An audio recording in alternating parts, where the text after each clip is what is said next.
आलिया जी, सबसे पहले मुझे एज अ फैन व्यूअर मैं बात करूँ, मुझे ऐसा लगा कि कुछ वक्त और आपको देना चाहिए था उस घर में, क्योंकि सडनली ये जो हफ्ता जो मिड वीक से जो आपकी जो गेम थी कुछ बदलाव आया और आप खुल के आ रहे थे, थोड़ी बहुत आपने बातें भी की। आपको क्या लगता है कि आपको और समय मिलना चाहिए था उस घर में क्या, और किस तरह फेयर लगा ये इविक्शन, अनफेयर लगा आपके लिए? देखिए, मुझे तो सच बोलूं, मुझे लगता कि हाँ, मैं खुल के आ रही थी। मैंने पहले से ही कहा था कि मैं बहुत जल्दी खुलती नहीं हूँ किसी के साथ भी, थोड़ा वक्त लगता है मुझे। बट हाँ, मुझे ये फेयर नहीं लगा क्योंकि इस तरीके से मुझे निकलना था, वो मेरे लिए बड़ा तकलीफ रहा है।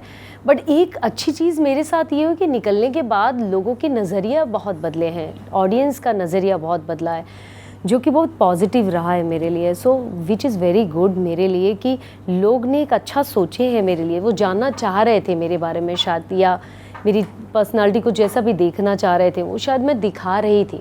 सो उसी बीच में वो मेरे साथ ये सारी चीज़ें हो गई, क्योंकि मुझे लगा कि जो गलत चीज़ हो रही है तो मैंने उसके लिए आवाज़ उठाया। सो शायद मेरी आवाज़ को दबाया जाने की कोशिश कर रहे थे और वही हुआ कि मैं खुल के इसी वजह से आगे नहीं आ पाई। टास्क की मैं बात करूँ, सबसे पहले टास्क जो पुनीत पुनीत को लगा कि काफ़ी अनफेयर हुआ।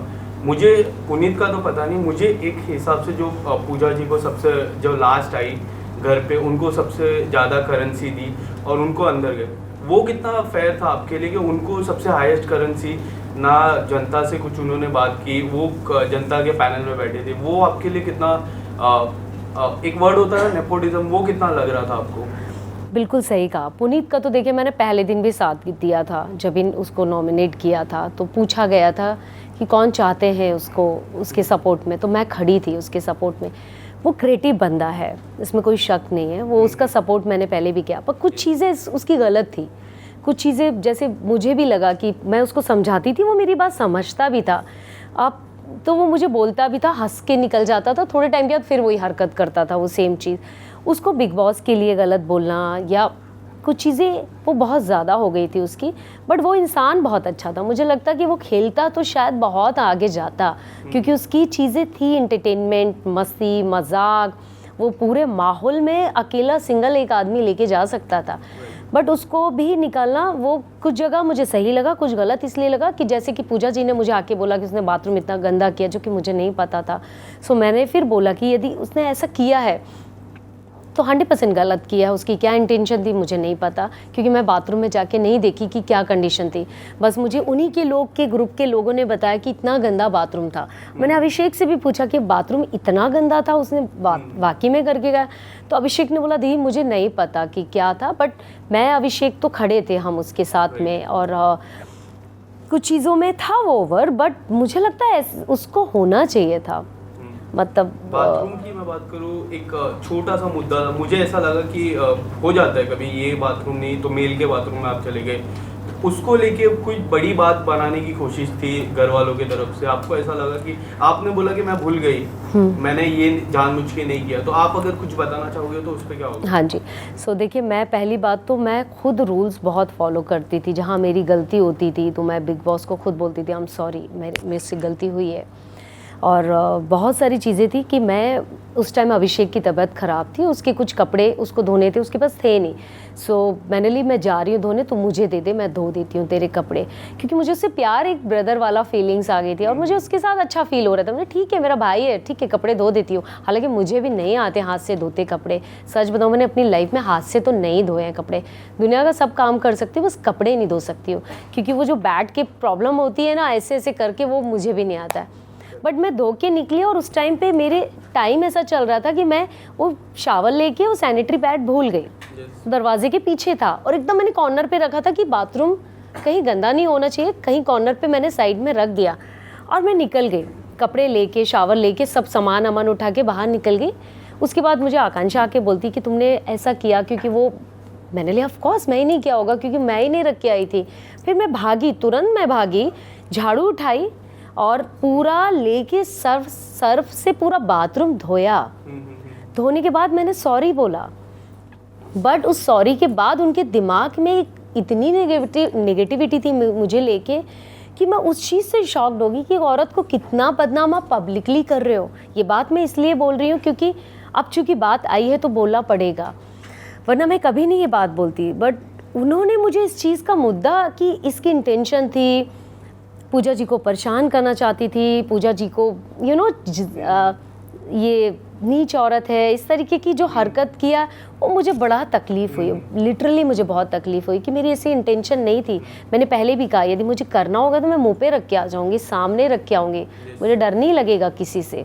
बट मुझे ये छोटी हरकत से मैं बड़ी नहीं बन सकती हूँ। मुझे जो गलत लगा तो मैं नॉमिनेशन में मैंने उनका नाम लिया, बट ये छोटी चीज़ नहीं कर सकती हूँ मैं। तो उनके दिमाग में ये था, इसका मतलब आप सोच सकते हो, मतलब आप भी कहीं ना कहीं ऐसी हरकत करते आए होगे तभी आपने सोचा है। सो मुझे ऐसा लगता कि ये जो चीज़ें हुई है वो बहुत ही छोटी हरकत थी। इन पूजा जी ने आपको एक नाम से भी पुकारा जो काफ़ी लोगों को, लाइक आपके जो फैंस को है वो काफ़ी अनफेयर लगा, विक्टिम कार्ड। आपको कितना लग रहा था कि वो नाम आप डिजर्व नहीं कर रहे थे? क्योंकि आप जो थे, आपने, मैंने देखा कि आपने जो डिस्कशन भी किया, आपने ऑन पॉइंट डिस्कशन किया। फिर जो नवाज सर की मैं बात कर रहा हूँ, फैमिली को लेके, बच्चों को लेके डिस्कशन किया, छोटे बेटे को लेके डिस्कशन आपने किया कि वो थोड़ा समझदार नहीं है, ये सारे डिस्कशन आपने किया। तो आपको क्या लगता है ये सारे डिस्कशन जब हम देखते हैं 24 घंटे में देखते हैं, जब एक एपिसोड आता है तब देखते हैं, और ये एक नाम आता है, तो कितना अनफेयर हो जाता है आपके? देखिए पूजा जी विक्टिम जो कार्ड उन्होंने मुझे यूज़ किया नाम, वो खुद यूज़ कर रही हैं।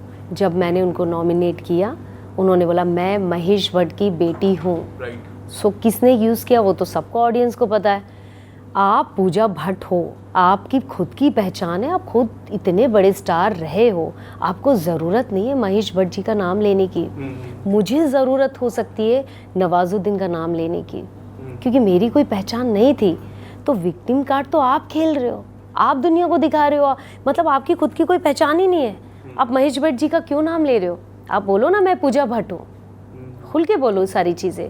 क्योंकि मैंने आपका गलत चीज़ का साथ दिया तो आप मुझे डरा के बोलोगे मैं महेश भट्ट की बेटी हूँ तो मैं डर जाऊँगी। मैं किसी से नहीं डरने वाली हूँ, मैं डरने वाली लड़की हुई ही नहीं। मेरा जो नेचर है मैं अपनी बात रखूँगी, पहले भी रखी और हमेशा रखती आऊँगी। चाहे सलमान जी ने भी मुझे बोला हो, मैंने उनको सॉरी बोला, पर वहाँ वो भी गलत थे, क्योंकि सलमान जी ने और भी तो लोग बोलते आए, उनके लिए तो कोई बात नहीं किया। और भी तो लोगों ने बात किया, उनके लिए नहीं बात किया। आपने टारगेट किया क्योंकि आप एक स्टार और एक स्टार का सपोर्ट कर रहे हो। सो मैं उस जगह पे बोलूँगी कि यहाँ पर ये सब चीज़ें है इंडस्ट्री में जो चल रहा है, वो सारी चीज़ें वो है इंडस्ट्री में। मैं तो बोलूँगी, खुल के बोलूँगी, मुझे डर नहीं लगता इस चीज़ से, तो है इंडस्ट्री में। दिखता है वो भी। आपने अब जो नॉमिनेशन का टास्क था उसमें साइरस को आपने नॉमिनेट किया था, काफ़ी लोग शॉक थे, आपने और अभिषेक ने। और अभिषेक को जब कारण पूछा तो अभिषेक ने कहा कि मुझे और समय चाहिए पूजा, बट मुझे और ऐसा समय चाहिए तो मैं उनको नॉमिनेट करता हूँ। आपका रीज़न भी कुछ डिफरेंट था। आपको ऐसा नहीं लगता कि कई हद तक पूजा जी साइरस की जो गेम है, जो नेचुरल गेम है, वो दबाने की कोशिश कर रही है, और एक जो ग्रुप बन रहा है साइरस जी, पूजा जी, फलक और अविनाश भी बोल सकते वो ग्रुप में, उसमें प्रोफेसर का किरदार वो कई हद तक निभा रहे, ऐसा नहीं लग रहा है? देखिए मैंने आने के बाद तो नहीं देखा उनका कि ये सारी चीज़ें क्या चल रही है, बट साइरस जी को जितना भी मैंने देखा वो एक कठपुतली की तरह नाच रहे पूजा जी के कहने पे। सो वो इंटेलिजेंट आदमी है, वो इतने मजाकिया इंसान है, खुश रहने वाले इंसान है। हालांकि वो बहुत, उनकी एक डिमांड है, उनको खाना चाहिए। हम लोग अपना खाना छोड़ के, हमने अपना खाना, हम लोग को चिकन, मुझे तो एवरीडे चिकन चाहिए, बट हमें लगता था ठीक है यार एक आदमी की नीड है, वो एक्सरसाइज करो, छोड़ दो, जाने दो जाने दो। हम लोग ने सबने कॉम्प्रोमाइज़ किया उनके लिए, बट मुझे लगता है उनको भी समझदारी से चलना चाहिए कि हम ऐसे हालात में आए हैं जहाँ हमें सर्वाइव करना है, हमें अपनी चीज़ों को थोड़ा कम करना चाहिए, अपनी डिज़ायर, अपनी चीज़ें। यदि मैं बोलूँ कि यार मैं तो बिस्तर में सोती, आप मुझे ज़मीन पे क्यों सुला रहे हो? मुझे बिस्तर दिया था, बट मैं उस एनर्जी बेबिका के साथ नहीं सो सकती थी। एक दिन के बाद मैं नीचे अपना सोफे में, जहाँ मेरा पैर आधा फिट निकल रहा था, पूरी रात मेरा पैर सुन्न रहता था, पर मैं उसके साथ नहीं सोना चाहती थी। फिर फाइनली मैं नीचे जाके सोने लगी। तो मैं भी बोलूँ नहीं यार मैं तो बिस्तर में सोती थी, मुझे भी खाना चाहिए, बट हर सिचुएशन ऐसी थी कि आपको कॉम्प्रोमाइज़ करना चाहिए, हर जगह कॉम्प्रोमाइज़ करना चाहिए। इसलिए नहीं कि आप कहाँ से आए हो, क्या खा रहे हो, उस जगह कहाँ हो वो मैटर करता है। एक टाइम ऐसा आया था कि हम एक एक कप, हमने खिचड़ी भी खाया, सबको हमने एक एक कप, भाई मैं ही दूंगी सबको, एक एक कप ही दूंगी, मुझे भी भूख लगती थी, मेरी भी डाइट है, बट हमने कॉम्प्रोमाइज़ किया। तो ये सब मुझे ऐसा लगता है कि बहुत सारी चीज़ें हमें घर में रख के आनी चाहिए यदि हमें इस गेम में आना है तो। आलिया जी, पर्सनल लाइफ को आपने काफ़ी डिस्कस किया, जिसमें एक पॉइंट मुझे आपसे जानना है कि जो सेकंड मैरिज को लेके आपने बोला कि मैं अपनी लाइफ में कभी सेकंड मैरिज के लिए रेडी नहीं हूँ, और एक तस्वीर आई थी कुछ समय पहले, बिग बॉस के भी समय पहले, उस चीज़ को लेके क्या कुछ कहना चाहोगे? सेकंड मैरिज को लेके, मूव ऑन को लेके आपका क्या जवाब रहेगा? देखिए, मैंने खुल के बताया था, और मैंने वो चीज़ पोस्ट इसलिए कि मेरी इंस्टा में मैंने कभी पर्सनल अपनी चीज़ नहीं रखी, और ना मेरी लाइफ में पर्सनल कोई चीज़ थी। और जब आई, मैं उस शख्स के साथ बहुत खुश हूँ, और मुझे नहीं पता ये रिश्ता कितने दिन का है, बट जितने दिन भी है मैं खुश हूँ उसमें। और ऑफ कोर्स मुझे एक पार्टनर चाहिए लाइफ में खुश रहने के लिए। मेरी भी लाइफ है, आगे बढ़ रही है, इसका मतलब थोड़ी नहीं कि मैं एकदम अब मेरा डिवोर्स हो गया तो मैं बस यही करने वाली, नहीं। मुझे भी एक पार्टनर चाहिए, मुझे भी उसके साथ खुश रहना। मेरा भी दिल करता घूमने का, मेरा भी दिल करता है कॉफ़ी पीने का, वाइन पीने का, किसी के साथ का टाइम गुजारने का। तो गलत क्या है? ये मेरी चाहत है, मेरी ख्वाहिश है। तो मैंने अपनी बात रखी लोगों के सामने। हाँ, रही बस शादी की, शादी के लिए मैं बिल्कुल तैयार नहीं हूँ, और मैंने इसको खुल के भी बात किया है। सो ऐसा कुछ नहीं, शादी मैं नहीं कर सकती हूँ, अब इस जन्म में तो नहीं कर सकती हूँ शादी। आलिया जी, एक आखिरी सवाल। कल एक रिपोर्टर ने नवाज सर से पूछा था आपके इविक्शन पे, उन्होंने इग्नोर किया और वो चले गए, आपका क्या टेक है इसमें? देखिए, वो उन्होंने इग्नोर किया, क्या पूछा मुझे तो पहली बात तो यही नहीं पता। नहीं, उन्होंने, एक रिपोर्टर ने नवाज सर से कहा कि आप मिड इविक्शन हुए, आप घर के बाहर आ चुके हैं, ये सवाल था। उन्होंने हाथ जोड़ा और वो चले गए, उन्होंने कम्प्लीटली इग्नोर किया। तो इस पे आपका क्या टेक है?